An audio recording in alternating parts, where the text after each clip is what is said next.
Welcome to another episode of the Insurance Leadership Podcast. I'm Ryan Eaton, your host, and honored to have you listening in with us today. We have a special guest, James Benham, who's been on the show before. Last time he was here, he went over technology and kind of what was going on in the market. This time we're here because he is the author of a new book called Be Your Own VC. James is going to cover the principles of bootstrapping your business, starting something from the ground up. He's got 10 principles in the book, and they are fantastic.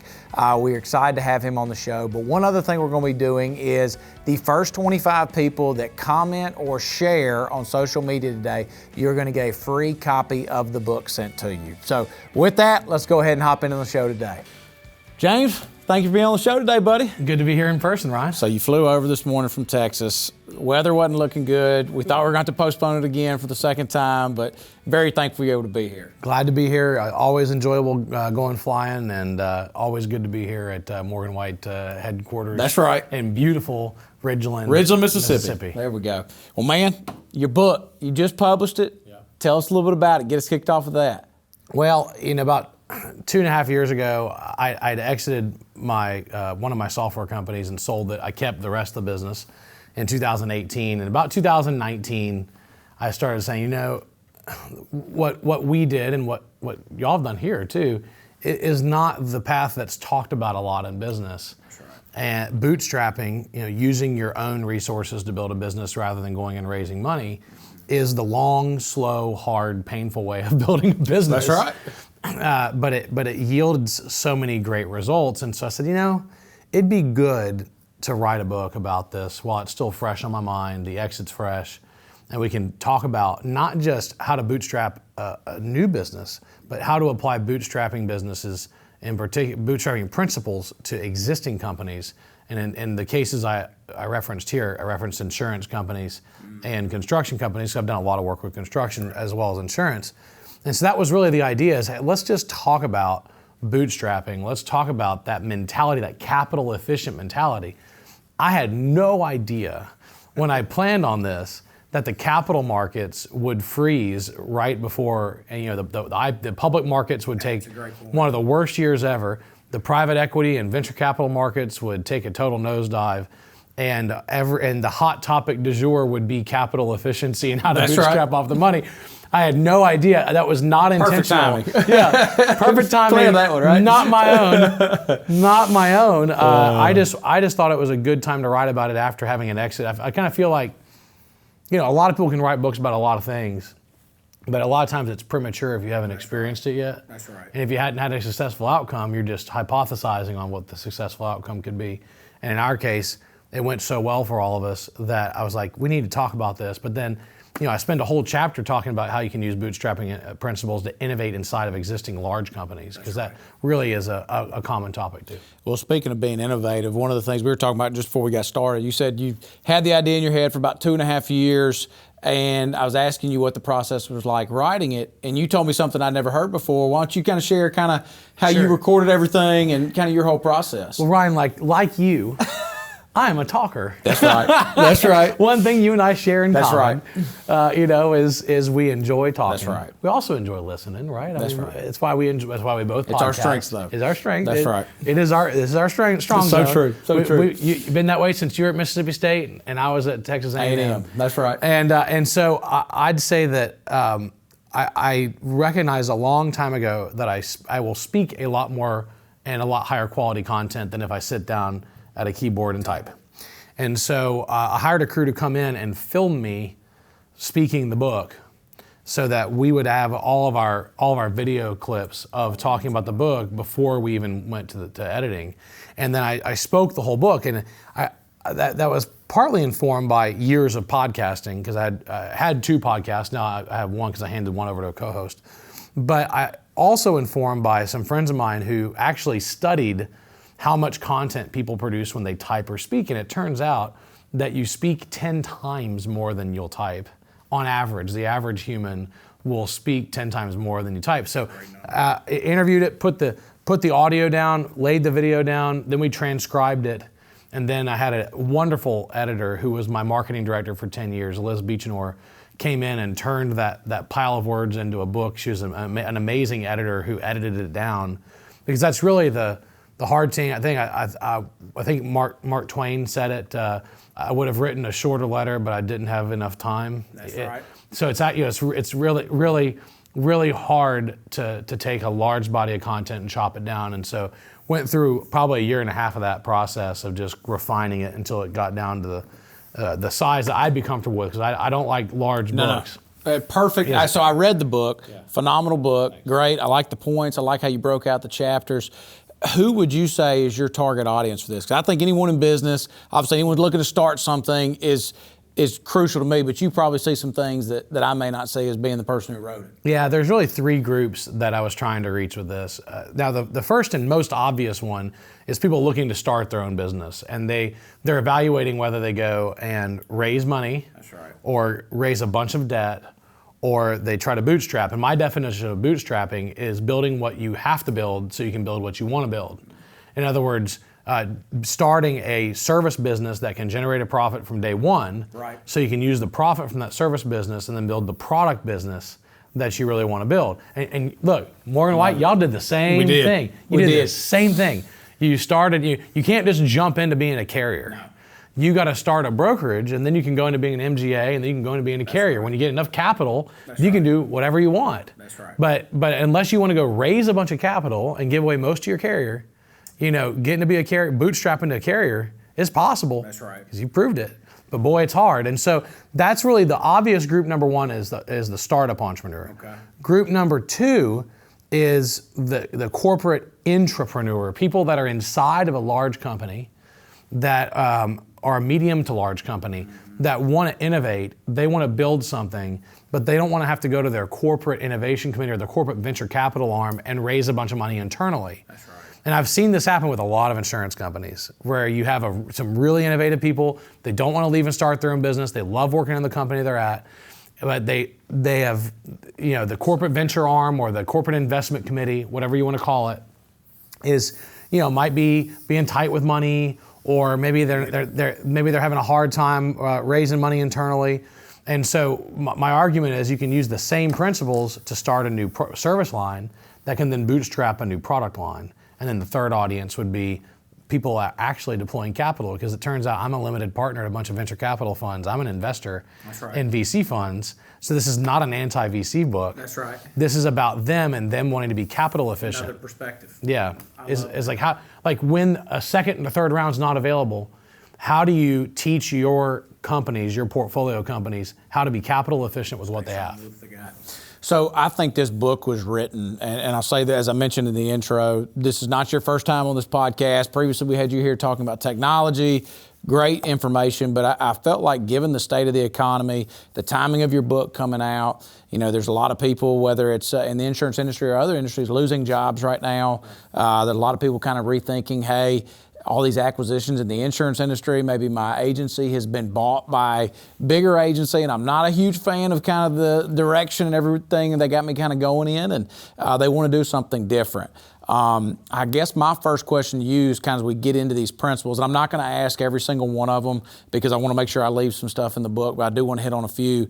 But what was your motivation that took you, I know you're just out of college, you kind of knew a little bit differently right off the bat, hey, this is what I want to do, but what was kind of your motivation for starting your own company? I think for a lot of people, it was the same as it was for me. I found out what I didn't want to do, and that informed me about what I wanted to do. So, very true. It's like when I talk to college kids, and I'm going to call them kids because I feel like I'm old enough now to call them kids. That's right.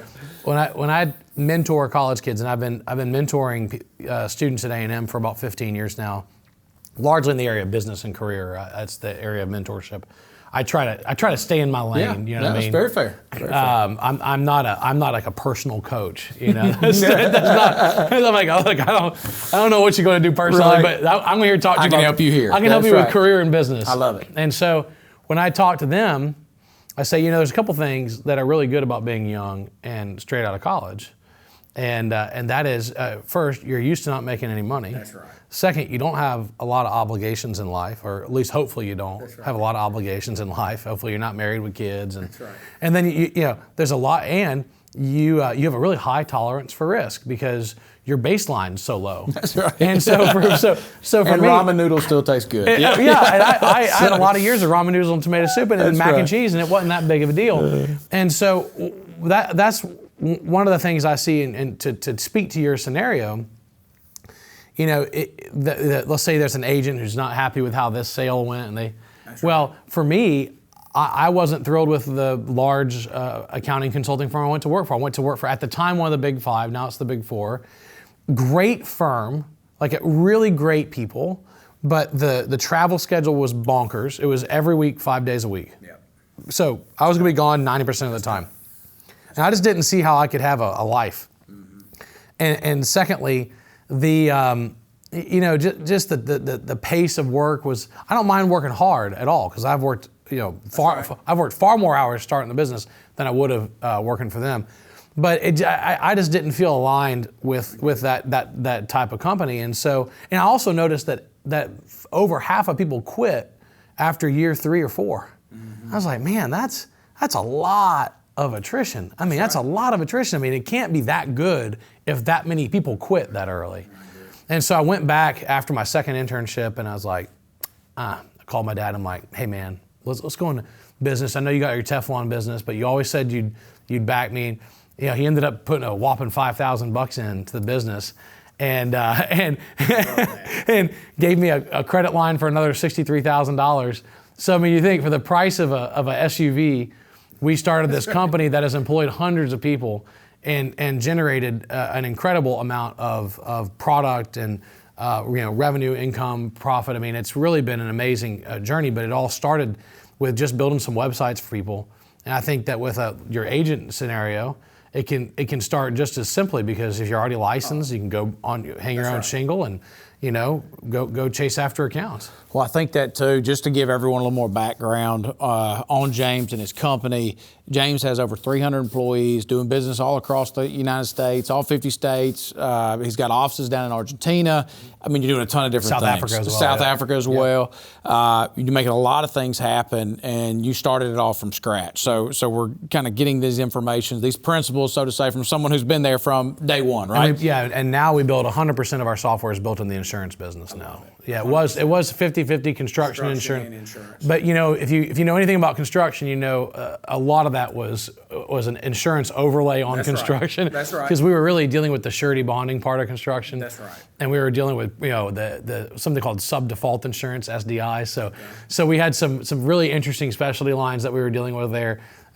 So that's what's been so fun, is I get to explore technology, but through an insurance lens. So help me with this. In your book, your first 2 chapters, I'm going to kind of push them together as one. And you talked about, you know, cash is king, something we've heard. You get out of debt, stay out of debt. 2 great principles. I wrote down 2 quotes here because I wanted to say them because I thought they were so good. You said, nothing beats cash on hand, especially in an economic disruption, and the people should seek opportunities to generate reoccurring cash with low overhead. Great quote. The second one was, when revenue declines, debt has no sympathy and can't be cut as quickly as expenses. Another great one. Why don't you dive into those 2 principles? Because I know there's 1,000 things you can say, but I think that's so good, because I mean, kind of part of the book too is, you know, hey, what do I do if I'm starting something? I need some capital. And so you have these good points, but how do you kind of implement that into your business? Well, let's just talk about cash being king for a second, because we've seen, and with our age, we're about almost the exact same age. Right. And so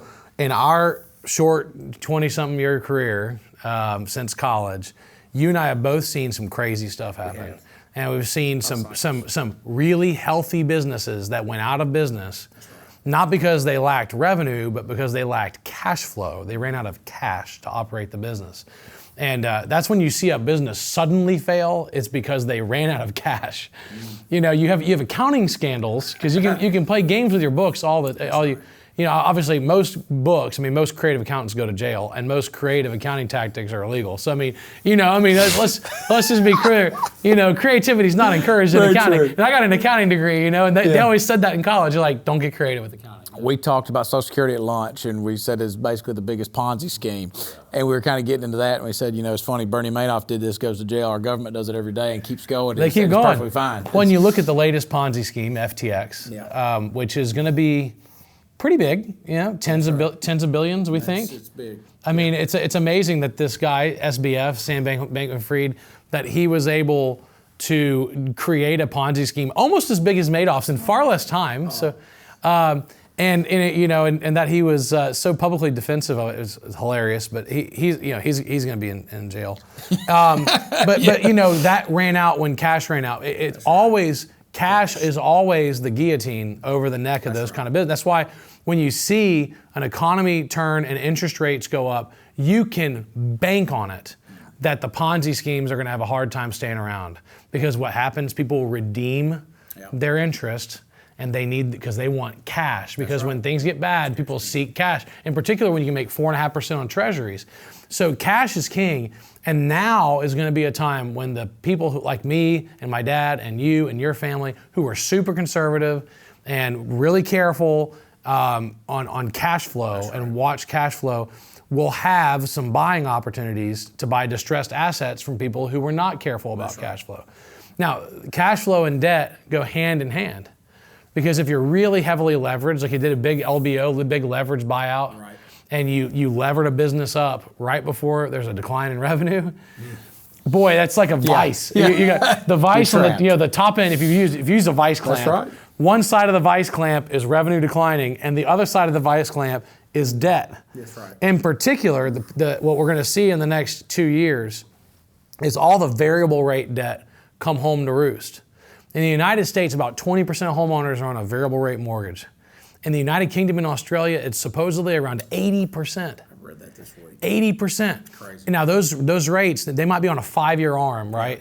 So they may have 3, 4, 5 years. Yeah. Okay. Someone's coming knocking. But it's gonna. But you can set the timer, and every year you're gonna see probably a tranche of 5% of the U.S. housing market is gonna have their housing payment double overnight. And they can't afford it. And then when you look at most commercial debt's variable rate as well, it's very rare you can get a long extended fixed rate debt on a commercial loan. And so it's leveraged buyouts too. A lot of them are LIBOR plus, prime plus. And Americans aren't used to inflation. I'll tell you, I am, because I've been operating in Argentina for 20 years, and let me tell you about inflation, because they got 53% of it every year. And so I've been dealing with inflation a long time down there. So that's where debt really matters. Cash flow really matters. The opposite of this, because I think sometimes it helps to define things by their opposite, is growth at all costs. Growth at all costs is the typical growth model of innovation and technology efforts. And if you look at one of the other big scams, that was Elizabeth Holmes, and that entire debacle, and they had a growth at all costs mentality. Growth at all costs. Yep. By the way, she's moving in 2 blocks from my office. The women's federal prison that she's moving into is 2 blocks from my office. So she's going to have a home there for the next 11 years in Bryan, right down the street from my office. Because of a growth at all costs is the opposite of cash flow and low debt. Because you're saying, I'm going to ignore the fundamentals. I'm not going to try and generate cash for this effort. I'm just going to try and grow top line at all costs, which usually means your unit economics are screwed up. And we see this a lot in insurance. Yeah. We're seeing it. We're still seeing it right now, because there's still public insurance carriers that were hot insurtech startups that still have loss ratios over 110, 120%. That's right. Okay. That's right. Like sometimes 130%. That are still valued more than $1 a share, and it blows my mind that they're still there. Yeah.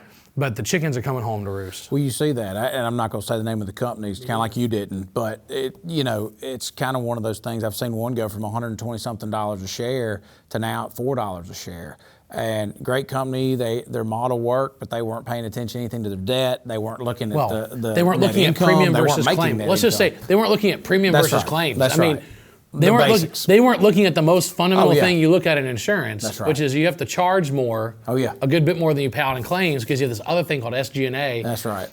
That's right. Because you got to sell it and market it and administer it. That's right. And that's fundamentals out of whack. Fundamentals are out of whack, and I don't know how, Ryan, we as a society collectively lose focus on this every 10 years, but we do. We do. It's repeatable. It's repeatable. It happened, It's all happened before. 2007, It all happened 2008. We were again. talking about it when the Happened in housing market 99. bubble. Happened in everyone taking 99. loans. I know. It happened in 99 with the dot-com bust. It happened in 2007 with the housing bust. It's happening again right now. And you could call this the crypto collapse. You can call it the dot-com winter. You can call it there's a lot of things you can call this. For this one. That's right. Well, look, you mentioned your dad several times, and one of the quotes you had in the book was your dad told you, "Don't be a lazy farmer." I love that and the explanation behind it. What did that mean to you kind of, 20 years ago? And does it have a different meaning to you today than it did 20 years ago? Yeah, more of a meaning. My dad, fathers and sons have complicated relationships. They can. Because there's always an element of competition. Always. I've never met a father-son where there wasn't an element of just a little bit. Just a little bit. Sometimes friendly, sometimes not so friendly competition. The more I have become a dad and, been a family guy and been married a long time, and then you run a business a long time, the more you come to appreciate in many cases how your father had to develop things. And he was always real hard on me about this, that you had to wake up early, you had to go to bed late, that if there wasn't enough money, it was on you as the head of the house to get out and take a second and third job, that the onus was on you, and that if there was someone that was going to be dog-tired at the end of the day, it's going to be you first. And I can tell you, after 20 years, after being out of college, 21 years now, and being a parent for 15, this resonates true more than ever. Now, we're sitting right now in Ridgeland, Mississippi. That's right. My father was raised on a farm about 2.5 hours south of here. And in the Depression, in the 30s, in southern Mississippi, in the Delta. Not a great time to be around, man. I mean, it was a hard life. And he had it wasn't a great life. So when he turned 8, he hopped on the tractor, and he fundamentally ran the farm until he was 18 and left for the Navy.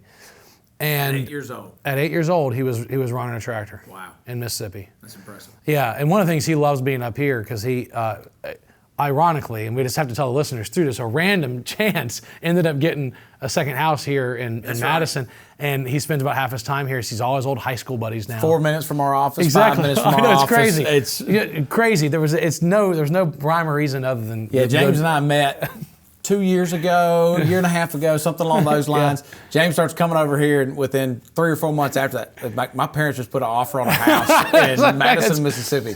But he raised me talking about these farming stories, and the problem in farming is if you're not just super consistent, it's a brutal business. That's right. Because the weather's going to come, and the downturn in commodities is going to come, and the same thing in business. When I in the early days, I would lie to myself and say, as we build this business, as we build this venture, it's going to get easier for me. Mm-hmm. That, I can start to coast or relax or take it easy. And the reality is, if you've got a growth mindset, because there's kind of two kinds of businesses. There is. You have growth businesses and you have lifestyle businesses. Lifestyle businesses don't really grow. They're there to accommodate the lifestyle of the owner, which is not anything I've ever built. Yeah. Growth businesses have growth objectives and revenue targets and want to be larger companies. Yep. And if you're running any kind of growth business, you're never going to have an easier year. You're just going to try and carve out the work and delegate the work you're not good at or don't like doing. Yep. So at least you're enjoying the work you're doing. Right. But you can't be a lazy farmer. You've got to get up early, put the hours in, put the time in, have a work-life balance. But you're not going to get to take it easy. That's just not. Businesses demand the attention of their owners. That's right. They demand it. And when you don't give it, bad things happen. That's right. And the farms are the same way. So let me ask you this. Someone getting something off the ground, just kind of circle back to someone getting something off the ground, don't have any capital. Yeah. They're trying to figure out what to do. Yeah. What would your best advice be to someone, and let's just take the guy starting an agency or wanting to start a TPA or something to that degree, maybe we're talking about $100,000, $200,000 to get something up and going up front, borrowing for money, borrowing from a family member, borrowing from a friend, getting a loan. What's kind of the things to think of, and kind of if you're weighing pros and cons, how would you tip the scales on what you want to do? And I can tell you what I did. I like having co-founders. Yep. I like having partners. I don't like doing it by yourself. So, I had my dad and one of my best friends from high school, Sebastian. Yep. And I think the first thing is making sure you've got a group that complements you. Now, there's a lot of entrepreneurs who are able to do it on their own. You know, you want to look at one of the largest single owner operations in the entire world is Tillman Fertitta in Houston, the owner of the Houston Rockets and owner of the Landry's restaurant franchise and the Golden Nugget Casino franchise. That is a single owner that owns all of that. So he can write the book on building a multi-billion-dollar business, on bootstrapping a multi-billion-dollar business. There are people that are able to do the single owner thing. I like partners, and I'm mentoring a couple of younger guys right now who are starting a TPA. Awesome. They want to bootstrap a TPA, so I'm walking them through. So what the are you steps. telling them then? So the first thing is they and I'm not going to spoil the surprise for them, but I'm going to speak in generalities. They want to build something really interesting. Okay. And I said that's great, but what you want to build requires a lot of capital. What can you do right now? Because you're both licensed adjusters. They said, well, we can both be contract adjusters. I said, okay, great. Go be contract adjusters.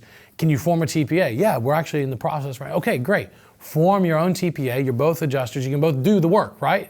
You don't need anybody else to do the work. Great. I said, now go out and chase down your first 5 accounts. If you can't make it doing this, you have no business building the other thing you want to build. That's right.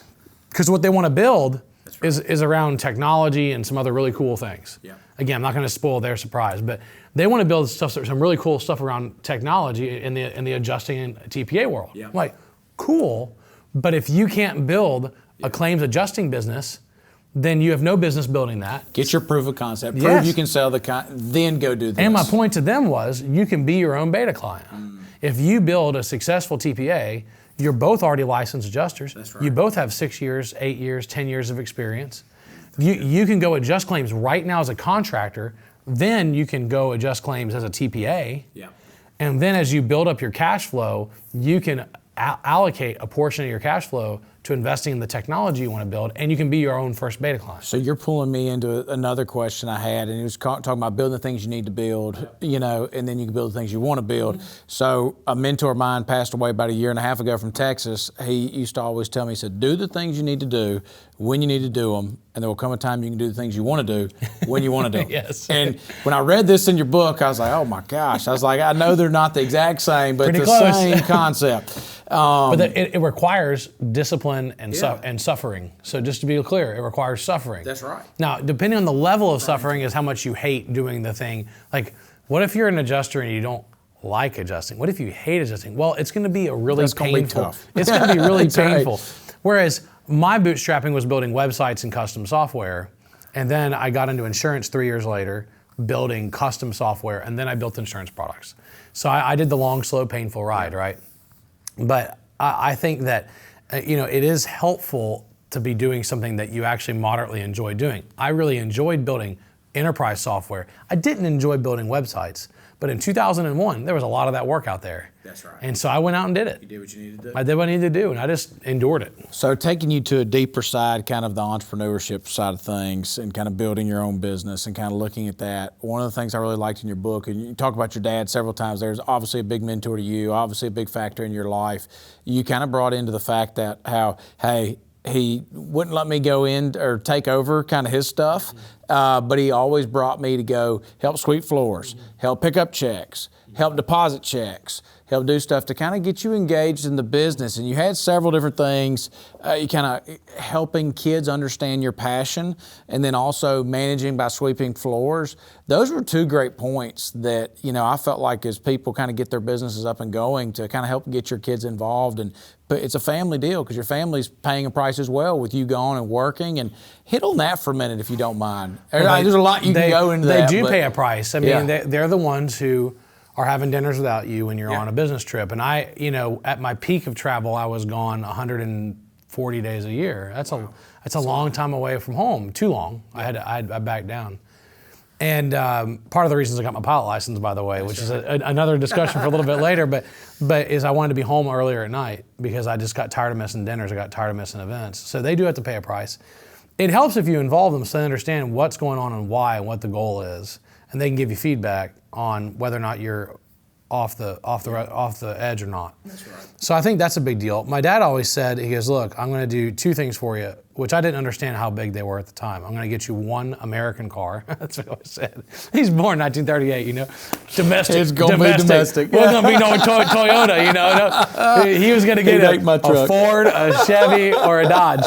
He's, I'm going to get you one American car. I'm going to get you one public college degree. I'm not sending you to private school, but I'll send you a public college. So he got me a Ford, and he got me a degree at Texas A&M, right. Which is a huge deal when you look at how much student debt hurts people. Oh, it is. So I recognize that I had a significant advantage. I talk about that significant advantage in the very beginning of the book. Great. So, but when you're dealing with this, I think he said, I'm never going to let you work for my business, but I will back you if you start your own. He goes, if you come work here, my employees won't respect you, and you'll hate me at the end of the day. And he knew me, right? Now that's not always the case. There's a lot of fathers and sons, but again, he wasn't giving general advice. I'm not giving general advice on this, by the way, because there's a lot of fathers and sons or mothers and daughters that should work together, and I've seen a lot of very successful combinations. But the way my dad and I are and were, it would have been oil and water. That's right. And he knew me. He also knew how determined and driven. Kind of driven I was to prove myself. Because I left Louisiana and went and they shaved my hair and gave me a uniform at the Corps Cadets at A&M. Right.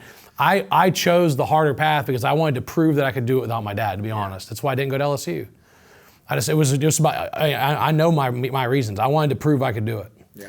And so that worked for me, but he always involved me in the steps. He would go to his shipping area, and he said, son, I only look at one number every week. It's the UPS shipping bill. If that number's bad, then we're going to have a bad month. He goes, find fundamentals to watch.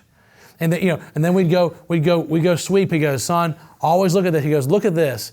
We changed the way we cut this Teflon, and we saved 20%. He goes, the little numbers add up to big numbers. I mean, it was just a little constant. Hinges swing big doors. Little hinges swing big doors, and he was always just everything was just, it was all constant lesson. Love that. And so he also said too, you kind of mentioned on that report, I loved it, I didn't have this in my stuff to ask you about, but he said get 5 reports and look at those 5 reports consistently and know your numbers based off these 5 reports and kind of have that as a model. Look at them consistently and that will kind of be able to tell you how your business is running. Yeah. Kind of like the shipping was one of them. Exactly. Shipping is a big one. I've just got really basic stuff I look at every day and I log in. Yep. And then I know if I got to call my business partner and say, what's going on? Or I got to call them and I got to go high five them. I mean, it depends on, you've got to have good data and you got to look at it every day.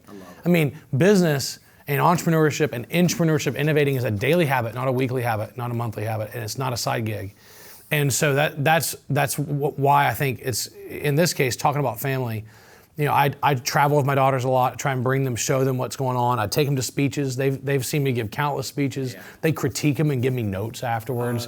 They've been in podcast recording sessions with me. They've been in business meetings with me. They come with me to political meetings. My dad used to have, and I can't believe he did this because I was a city councilman too. He used to have me sit at the dais with him during city council meetings. Really? And he would lean over and say, here's what's going on with this agenda item. And I was the only person that was not a city council member at the dais. I don't know. I never was able to pull that off with my kids. Because but he was always big on always just having me there. He was hardcore to be quiet. Yeah. But there was no phones back then. So I just had to sit there and listen, but I loved it. I ate it up. You learn. Yeah. And I've had, my daughter, I'm a regent at a public university now, and my youngest likes to go with me to the meetings, the one-on-one meetings. And I'll ask the recent one she went to was with a state senator. And state senators in Texas are very powerful. They're more powerful than congressmen because they have bigger districts and more money. I mean, it's a big deal in Texas. And I said, hey, can I bring my daughter? He goes, yeah, bring your daughter. And so she's sitting down watching him and me negotiate this, or it wasn't a negotiation, but we were just having a discussion about what was going on with some stuff in the state, and we walked out and did a debrief afterwards, and it was just a great learning moment. That's a great experience. So I think that's why involving your family is really important, but also recognizing what the limits are is important. So you talk about as well the kind of the pressure sometimes that comes and you were kind of talking about how you might miss some weekends from the family. You mentioned that a minute ago. You might not be able to do everything you want to be able to do because you're doing the things you need to do.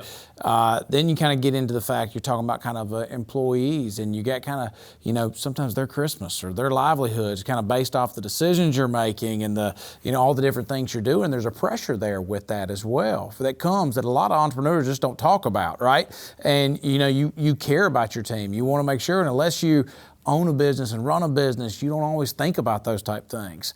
How, from handling that, is it something that maybe you didn't see when you were first getting started because you had no employees at that time, that kind of grows and kind of, first you're like, hey, I got to generate revenue. Well, now you got a great company and revenue isn't the main thing you're thinking about. It's, hey, I need to make sure my people are taken care of that are in Argentina and seeing 50% inflation or whatever the case may be. Talk about that pressure from the other side of it that you don't see until you hit that success point. Yeah, well, the pressure starts in the beginning intensely because you don't have a lot of money and you have to make regular payroll. And so that's a very, very difficult lesson. And it's not a lesson you have to be an entrepreneur to learn because you can be a corporate innovator and have a budget and a team, and you're going to have a lot of the same pressures. And in my opinion, if you're good in business, you're going to be very concerned with your team's well-being. I interviewed 4 people, I think it was in chapter 8, where I talked about corporate entrepreneurs and innovators. Yeah. And all 4 of those people are intensely concerned and worried about their people and how they're doing. Now, they're not, they didn't start their own business. They're leaders. Yeah. They're C-level leaders at major companies. But they have the same concern that I do for my people. So I just want to first acknowledge that this concern should be something that you think about, whether you're a corporate entrepreneur, whether you're a venture capitalist should think about this too, that there's consequences of decisions they make. And they so readily engage in mass layoffs, and you're seeing it right now, a lot of big cuts, and big cuts on companies that are still profitable. And that's when I think when you look at a bootstrap business, they know how hard it is to find people that you'll often just squeeze your own margins before you cut, whereas public companies will cut before their margins get squeezed. That's right. So you kind of have two different approaches, because public companies are real worried about the quarterly returns and their stock price, because their primary responsibilities to the shareholders, not necessarily employees. And if you're a bootstrapped entrepreneur, your responsibility is to your team. You got to feed the team, like literally feed them. and their families. Yeah, and their families. And you look at us, I mean, we've got, I tried to add up all the children and all the spouses and significant others and the other relatives that live with them. And it's probably just under 1,000 people that have some kind of dependency on this business being healthy and making good decisions.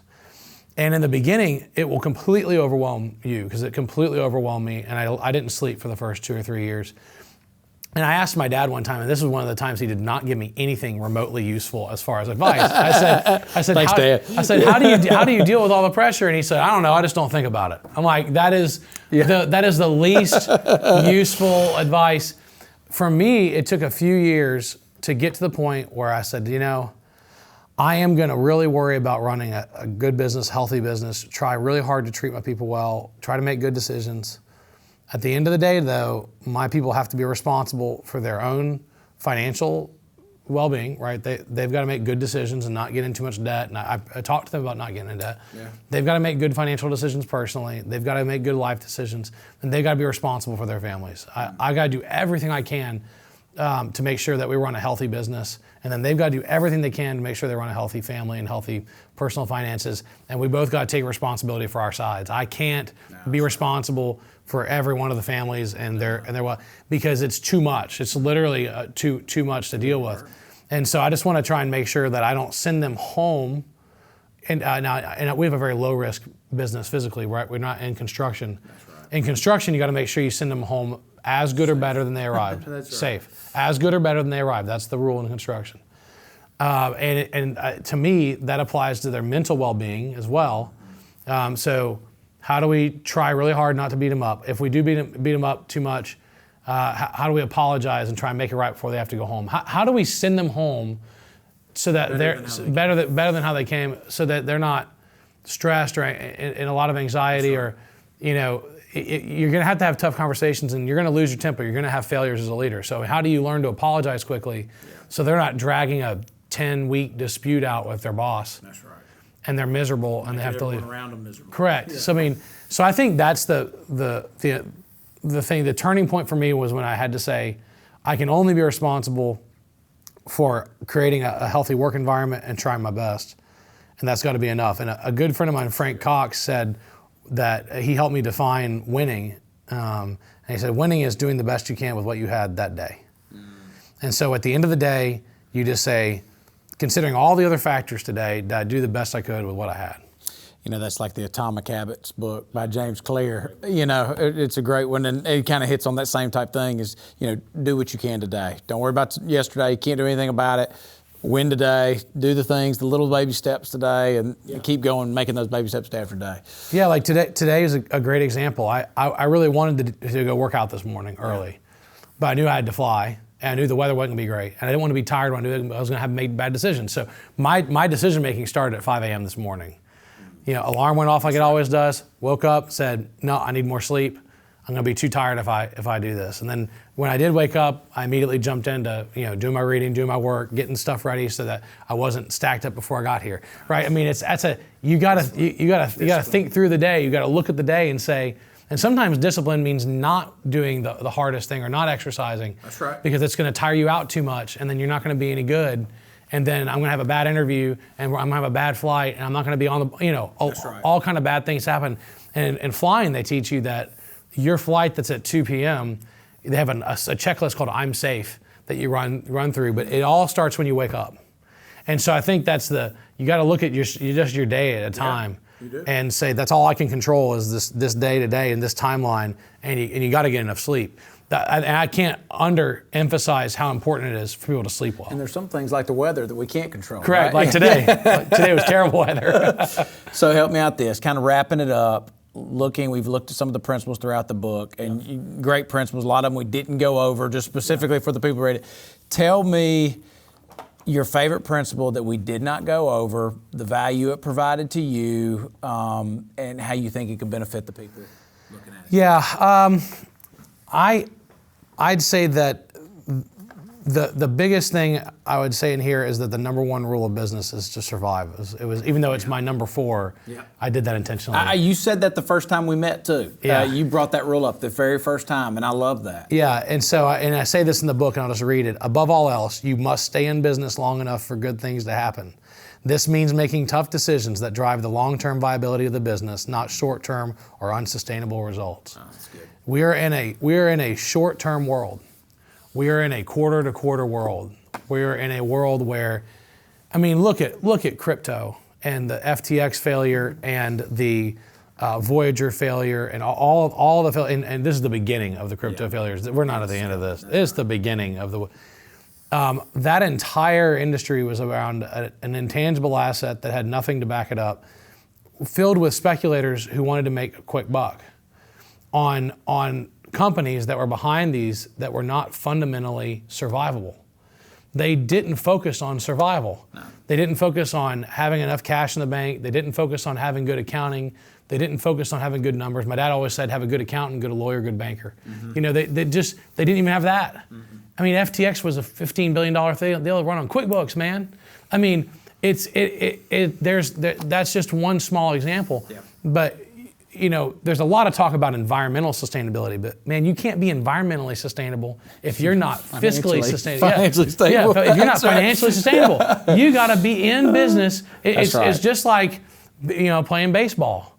You got to be healthy the whole season so you can hit your batting average and you can hit enough home runs.